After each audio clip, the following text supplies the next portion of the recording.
बहुत समय पहले की बात है। किसी गांव में एक सम्राट था। उस सम्राट के पास सब कुछ था।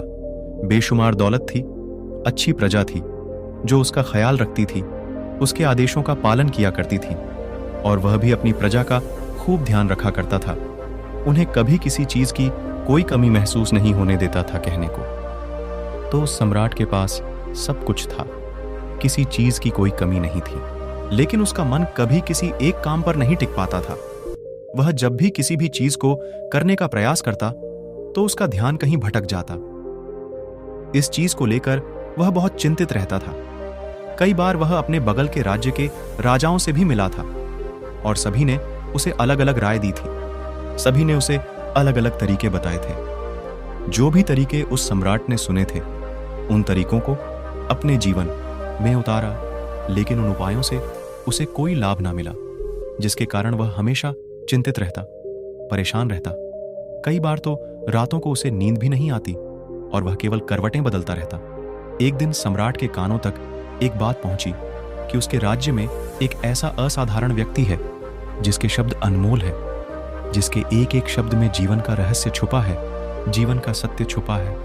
और उस व्यक्ति से मिलने के लिए लोग दूर दूर से आते हैं, क्योंकि हर व्यक्ति की समस्या का समाधान वह बहुत ही सरलता और आसानी से करता है। यह बात सुनकर सम्राट बहुत प्रसन्न हुआ।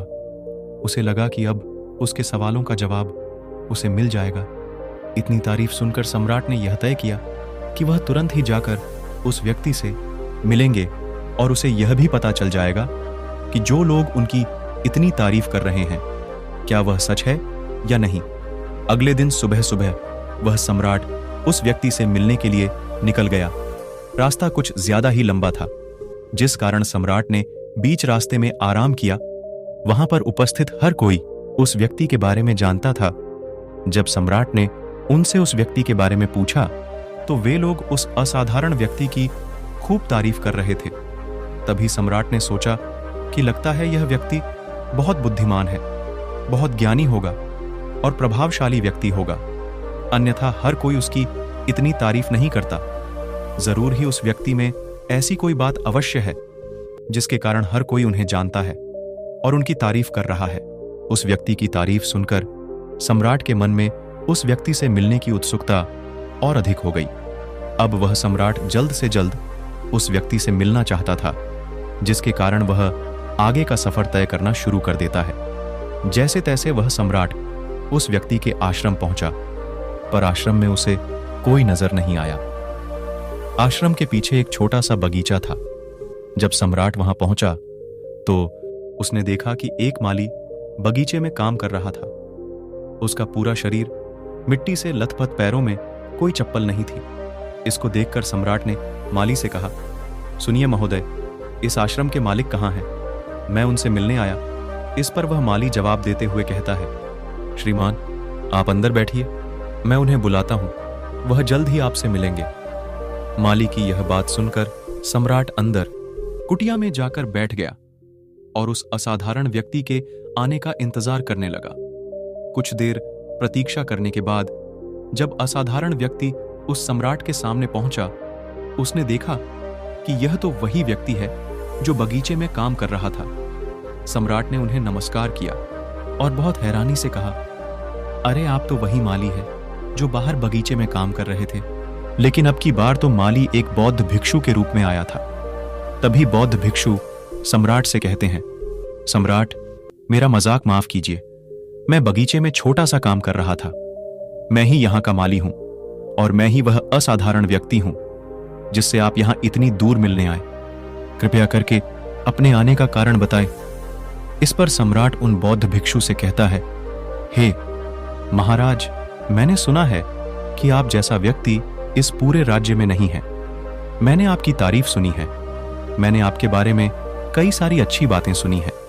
मैंने यह भी सुना है कि आपके पास जो भी अपनी समस्या लेकर आता है, उसकी समस्या का समाधान आप अवश्य करते हैं। इसी कारणवश मैं आज आपसे यहां पर मिलने आया हूं और मैं आपसे उपदेश सुनना चाहता हूं। लेकिन मेरे मन में एक शंका है। इस पर बौद्ध भिक्षु सम्राट से कहते हैं, कैसी शंका? इस पर सम्राट कहता है, मैंने बहुत से विद्वानों को देखा है, बहुत से ज्ञानियों को देखा है, वे जब भी चलते हैं तो उनके पास तरह तरह की ज्ञान की किताबें होती हैं। उनके पास ऐसा कोई ना कोई संकेत जरूर नजर आता है जिससे यह पता चल सकता है कि वे लोग ज्ञानी हैं। लेकिन आपके पास तो ना कोई ज्ञान की किताबें हैं और ना ही कोई ऐसी कला के संकेत आप में नजर आ रहे हैं। लेकिन उसके बावजूद आप बहुत शांत नजर आ रहे हैं। क्या आप मुझे इसका रहस्य बता सकते हैं? इस पर बौद्ध भिक्षु मुस्कुराने लगे और सम्राट से कहते हैं, मेरा ज्ञान तो इस संस्कार में प्रकृति के रूप में हर जगह है। मैं अपना ज्ञान जीवन की सरल और साधारण वस्तुओं से ही लेता हूं। पर महाराज, आप यहां किस समस्या को लेकर परेशान हैं? कृपया आप मुझे आपके यहां आने का कारण समझाएं। इस पर सम्राट कहते हैं, गुरुवर, मेरे यहां आने का कारण यह है कि मैं किसी भी काम को लेकर लंबे समय तक उसी कार्य पर अपना ध्यान नहीं लगा पाता। मैं कुछ ही देर में उस कार्य से भटक जाता हूं। कृपया कर मुझे अपने इस समस्या का समाधान बताएं। मैं इस बात से काफी चिंतित हूं। बौद्ध भिक्षु ने सम्राट की चिंता को समझकर कहा, महाराज, आपकी समस्या मुझे समझ आ गई है। आप जिस कार्य पर ध्यान नहीं लगा पा रहे, उसके लिए मैं आपको एक उपाय बता सकता हूं। लेकिन आज आपको देर हो चुकी है। आप मुझे कल सुबह मिलिए। कल सुबह का समय ठीक रहेगा। कल सुबह जब आप मुझसे मिलेंगे तो मैं आपके सभी सवालों का जवाब आपको दे दूंगा। यह कहकर बौद्ध भिक्षु वापस अपने बगीचे में लौट गए और वह सम्राट भी वापस अपने महल लौट गया। लेकिन सम्राट को रात भर नींद नहीं आई। वह बस यही सोच में लगा था कि आखिर बौद्ध भिक्षु मुझे क्या बताने वाले हैं। वह तो मुझे एक साधारण से माली नजर आ रहे हैं, लेकिन जिस तरह से उनका मन शांत था, जिस तरह से वह शांत नजर आ रहे थे, यह बहुत आश्चर्य करने वाली बात है। रात भर सम्राट इन्हीं ख्यालों में खोया रहा। अगले दिन सुबह सूरज निकलने से ठीक पहले सम्राट उस आश्रम पर वापस पहुंचा। वहां पर बौद्ध भिक्षु पहले से ही उपस्थित थे। जैसे ही सम्राट वहां पहुंचा, उन बौद्ध भिक्षु ने एक पानी का छोटा सा जग उस सम्राट के हाथ में थमा हुए कहते हैं, इसे लीजिए और पौधों पर धीरे धीरे पानी डालिए। और ऐसा करते करते यह आपके सामने पूरे 15 पौधे हैं। इन सभी पर आपको इसी प्रकार पानी डालते चले जाना है। लेकिन जब आप इस क्रिया को कर रहे होंगे तो उस वक्त मेरी एक बात का अवश्य ध्यान रखिएगा कि आपको इस दौरान कुछ और नहीं करना है, ना कुछ सोचना है और ना ही कहीं आपका ध्यान भटकना चाहिए। आप जब इन पौधों को पानी दे रहे होंगे तो आपका पूरा ध्यान केवल इन पौधों पर ही होना चाहिए। यदि इस बीच आपके मन में कोई विचार आए तो वहीं पर रुक जाइएगा और फिर दोबारा से पहले पौधे से पानी डालना शुरू कीजिएगा। और जब आप मेरी बात मानकर ठीक इसी प्रकार इन सभी 15 पौधों को पानी दे देंगे, तब आप मेरे पास आइएगा और मैं आपके सभी सवालों का जवाब आपको दे दूंगा। उस सम्राट ने आज तक ऐसा कोई काम नहीं किया था और सम्राट को यह काम बहुत छोटा सा लग रहा था। सम्राट पहली बार ऐसा कोई काम करने जा रहा था। उस पानी के जग से पहले पौधे पर बहुत ही ध्यानपूर्वक पानी दिया और फिर दूसरे पौधे की ओर आगे गया। दूसरे पौधे पर भी उसने ध्यानपूर्वक पानी दिया।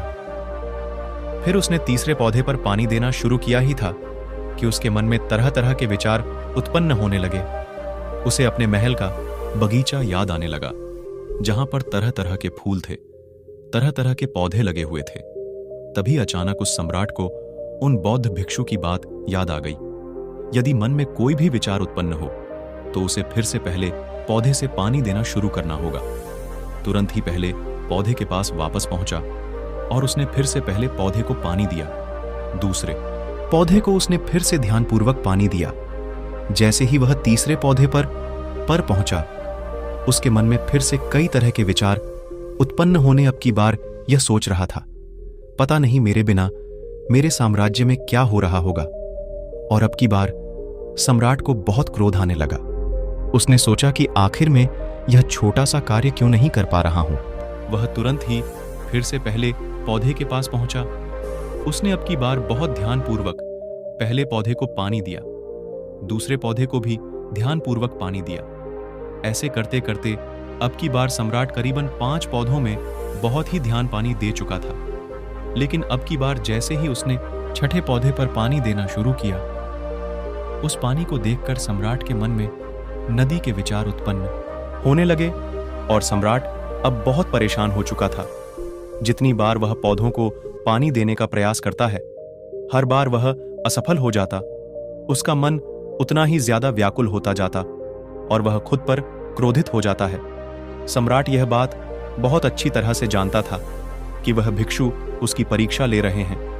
वह बहुत बुद्धिमान था, इस कारण उसने उन बौद्ध भिक्षु के सभी नियमों का पालन करना जरूरी समझा। सम्राट जितनी बार भी कोशिश करता है, हर बार वह असफल हो जाता। उसका मन उतना ही ज्यादा व्याकुल होता जाता है, हमेशा खुद को किसी न किसी विचार में उलझा हुआ पाता। ऐसे ही करते करते सुबह से शाम का वक्त हो चुका था, लेकिन अब तक वह सम्राट पूरे 15 पौधों में पानी नहीं दे पाया था। जब बौद्ध भिक्षु लौटकर शाम को वापस आश्रम लौटे तो उन्होंने देखा कि वह सम्राट थक हार कर बैठा हुआ है और तरह तरह की बातों में उलझा हुआ है। तभी बौद्ध भिक्षु सम्राट के पास पहुंचे और कहने लगे, हे सम्राट, मैं तुम्हारी ईमानदारी से बहुत खुश हूं।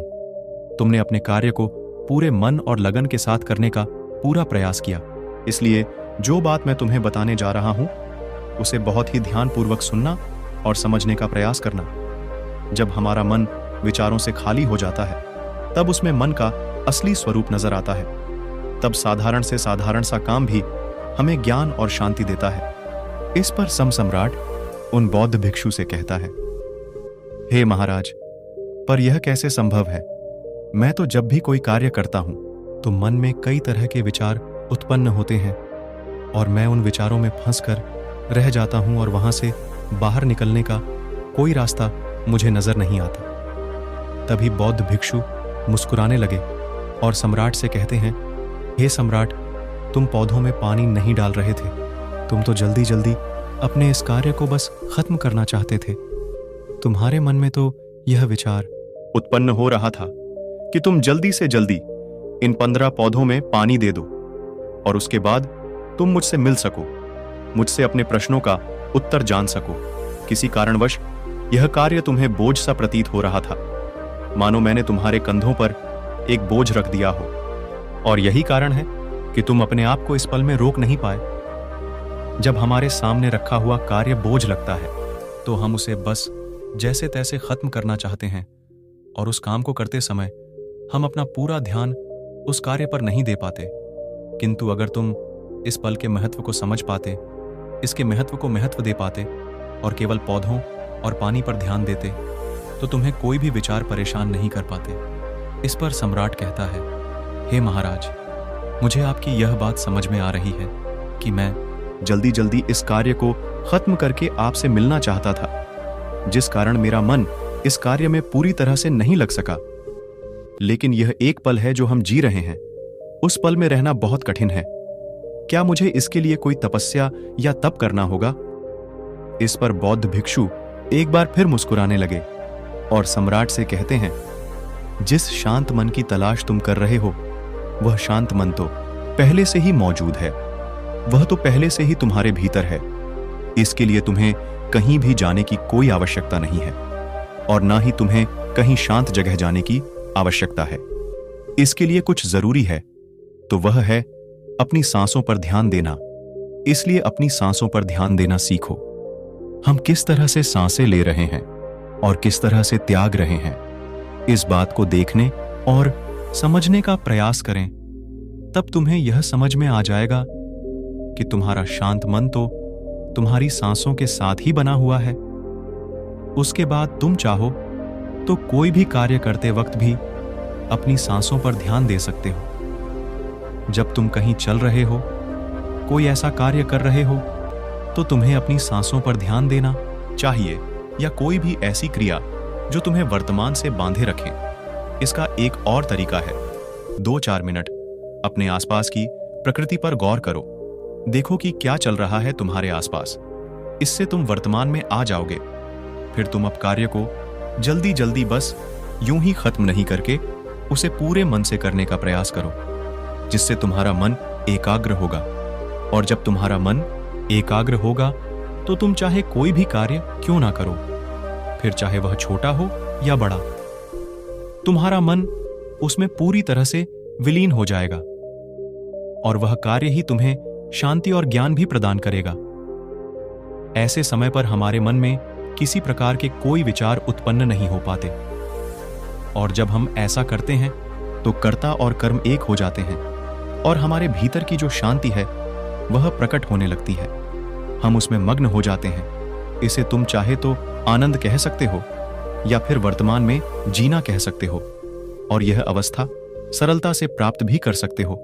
बस तुम्हें केवल अभ्यास करना होगा। बौद्ध भिक्षु सम्राट से कहते हैं, जो मन मुश्किलों में शांत रहता है, मुश्किलों से भागता नहीं है, केवल सचेत रहता है, वह मन हर परेशानी को पार कर सकता है, हर दुविधा से बाहर निकल सकता है। सम्राट को उन बौद्ध भिक्षु की यह सारी बातें समझ में आ चुकी थीं। उसने उन बौद्ध भिक्षु को प्रणाम किया और वहां से वापस वह अपने राजमहल लौट आया। उसने अपनी सांसों पर ध्यान देना शुरू किया और धीरे धीरे इस निरंतर अभ्यास के कारण वह अपने हर कार्य को ध्यान और मन लगाकर किया करता था, जिससे उसे असीम शांति मिलती थी और वह छोटे छोटे कार्यों से भी ज्ञान प्राप्त कर लेता था। इसलिए दोस्तों, कभी किसी कार्य को बोझ मानकर मत कीजिए, क्योंकि यदि आप उसे बोझ मानेंगे तो जल्दी उसे आप अपने ऊपर से उतारने का प्रयास करेंगे, अर्थात उसे जल्दी खत्म करने का प्रयास करेंगे। लेकिन इस प्रयास के दौरान आप जो भी कार्य करेंगे वह पूरे मन और लगन से नहीं हो पाएगा, और ऐसे में आप उस कार्य को जो अंजाम देना चाहते हैं, हो सकता है कि आप उसे अंजाम भी ना दे सके, और इसी कारणवश आपके मन में तनाव भी पैदा हो जाता है। हम चिंतित रहने लगते हैं, परेशान रहने लगते हैं, क्योंकि जो अंजाम हम उस कार्य को देना चाहते थे, अंजाम हम उस कार्य को ना दे सके। और हम में से अधिकांश लोग यही गलतियां करते हैं। जब उन्हें कोई कार्य सौंपा जाता है तो वह उस कार्य को करने का प्रयास तो करते हैं, लेकिन वह चाहते हैं कि वह कार्य कितनी जल्दी खत्म हो जाए, और वह उस कार्य को करते वक्त अपने आप को वहां नहीं रख पाते, बल्कि उनका मन तो कहीं और ही भटकता रहता है, जिससे हमारा मन हम पर हावी होने लगता है। हमें तरह तरह के विचार दिखाता है और हम उन विचारों में डूबते चले जाते हैं। हम उन विचारों में फंसते चले जाते हैं और फिर वहां से हमें निकलने का कोई रास्ता नजर नहीं आता, जिससे हमारे मन में तनाव पैदा होने लगता है। हम बहुत परेशान रहने लगते हैं। हम चाहकर भी किसी कार्य को नहीं कर पाते, और जो कार्य हमें वर्तमान की ओर ले जा सकता था, उस दरवाजे को हम खुद ही बंद कर देते हैं, क्योंकि वह कार्य हमें बोझ लगने लगता है। इसलिए जब भी आप कोई कार्य शुरू करना चाहते हैं तो उससे पहले अपना पूरा ध्यान अपनी सांसों पर केंद्रित करें, और फिर आप चाहे तो अपने काम के दौरान भी अपनी सांसों पर अपना ध्यान लगाए रख सकते हैं। और यही सांस का जो ध्यान है, यह आपके काम के ध्यान में परिवर्तित हो जाएगा, और इस कार्य में जो भी कठिनाइयां उत्पन्न हो रही हैं उसे आप पल भर में सुलझा देंगे। फिर चाहे कैसी भी विपरीत परिस्थितियां आपके सामने क्यों ना आ जाएं, आप उस कार्य को पूरे मन और लगन के साथ पूरा करके ही रहेंगे।